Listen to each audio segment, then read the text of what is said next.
How Israel really got its state. In July of 1947, a sightseeing ship filled with 600 Jews arriving in a port in Palestine. A British major immediately shouts a warning to the Jews that the destroyers are in position to blockade the harbor. If you do not withdraw immediately, we will immediately board and arrest you. But the Jewish American captain and lieutenant would not be deterred. The conversation was tough. We have 200 pounds of explosives in the engine room. If any British troops come aboard, we will detonate the explosives immediately. The British major was instantly cowed. They immediately got General Suchernan on the phone. As a Jew and a general in the British Army, Suchernan gave an urgent order. No boarding or arrests, but the harbor must remain sealed. If the Jews don't retreat, they must be provided with the necessary medical supplies and food. The Jews don't give a damn about British charity. LT Guard Harold immediately called out to all the Jews. Now you have three options before you. Either you go back to Europe and remain homeless, or you can't stay on the ship and die. Obviously, neither of these options was acceptable to the Jews. They taunted Harold, the U.S. Army's center guard, for forgetting his ancestors. Harold saw the determination of the Jews. You are the chosen elite of the Zionist organization. If you want to do something more meaningful, if you want to accomplish this unspoken action, you can't go on a hunger strike. The Jews were immediately energized. We won't eat British food. We'll throw all our food into the sea. We're going to Palestine, or we'll die here. The American center guard, Harold, saw that the time was right. Instead, he retreated and advanced to persuade the fanatical Jews on the stage. The hunger strike is a serious matter, because once it starts, it's all or nothing. What is so unusual about the Jews dying?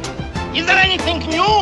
And that's how Harold, the American Jewish halfback, managed to mobilize all the Jews. They all raised their hands in the air and vowed to fight. The Jews threw all the food on the ship into the sea. They threw all the food on the ship into the sea as a sign that they would go on a hunger strike. Then the Star of David was raised on the ship. There was no need to hide their plan. The Jews threw all the food on the ship into the sea. What's going on here? Well, it turns out they were planning a hunger strike to the end to threaten Britain's consent for the Jews to enter Palestine. On the second day of the hunger strike, the Jews painted the ship with a new name, Exodus-1947. Immediately, the Jews' hunger strike made headlines around the world. 3,000 Jews gathered at the British Embassy in the U.S. to protest. On the third day of the hunger strike, the old man dies of malnutrition. At this point, a death makes the news. The British Army can stand the pressure. They send an intermediary to mediate, but LT Dove Harold wouldn't give in. Our hunger strike is a plea to the United Nations. 600 people asked for a country, but the intermediaries thought it was impossible. 600 men are not enough to fight the British Empire. But LT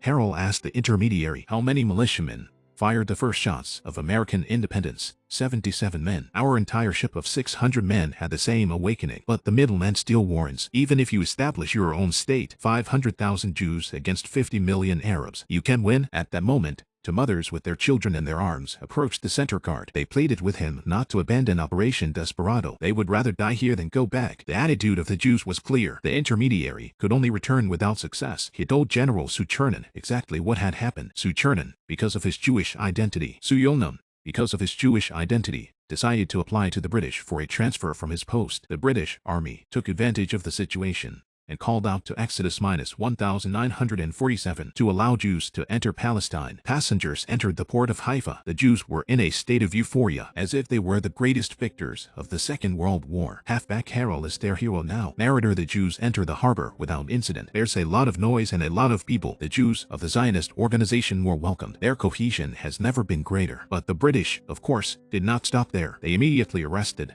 the so-called leader of the Zionist organization. After a brief trial, the so-called head of the Zionist organization was imprisoned in a fortress, Acre prison. In 7 days, he will be hanged. A Jewish attack on the British Army was immediately launched. Jewish state: a daughter-in-law gives her husband grenade parts with a kiss. A father secretly gives his fat son a map of the prison. A British soldier on the sidelines just checks the food, slicing bread and sausages to make sure there are no foreign objects. After the visit, the man deliberately coughs and spits out the parts to make a grenade and the bread and sausages brought in by the families. As night fell, the Jews got up and opened the bread. A bottle of gunpowder was found in the middle of the bread, which had been cut up. The Jews poured the gunpowder into the grenade casing. Apparently, this was not the first time that gunpowder had been delivered. Everyone worked together to make one time bomb after another, and powerful detonators were hidden under the mattresses. At the slightest hint of trouble, the Jews were all over the place, pretending to be asleep, as if nothing had happened. The next day, during wind down time, the traitor Jews secretly put the timed explosives into the toilet. 1.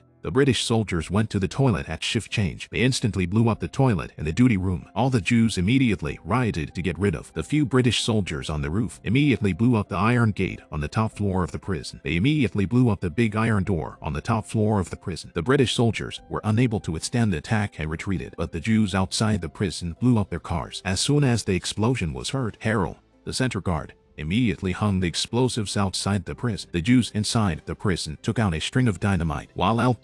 Gov. Harel ignited the explosives outside. The Jews inside the prison ignited the dynamite. Instantly a hole was blown in Acre prison. All the Jews rushed through the hole and climbed out on the second floor. At that moment, the British soldiers arrived. The British soldiers arrived and threw ropes to the top floor to prepare for battle, but found no one there. The Jews had already reached the first floor and got into the cars. Those who rode in cars ran. There were 15 deaths in the escape. 251 Jewish prisoners escaped. Narrator: the British immediately set up roadblocks at every junction. The center guard, Harel, told the leader to get down. He took his gun and prepared to fight. When the British soldiers were ready to check, he pushed the gas pedal against the bullets and ran straight through. The chief was seriously wounded and died. Lieutenant Harel was also shot and is being treated in the community. The British immediately surrounded the Jewish community. They took the community's Jewish doctor with them. That same evening, the United Nations voted on whether or not Palestine should branch out, with 33 votes in favor, 13 against, with 10 abstentions, voted to adopt the resolution on the branching out of Palestine. On May 14,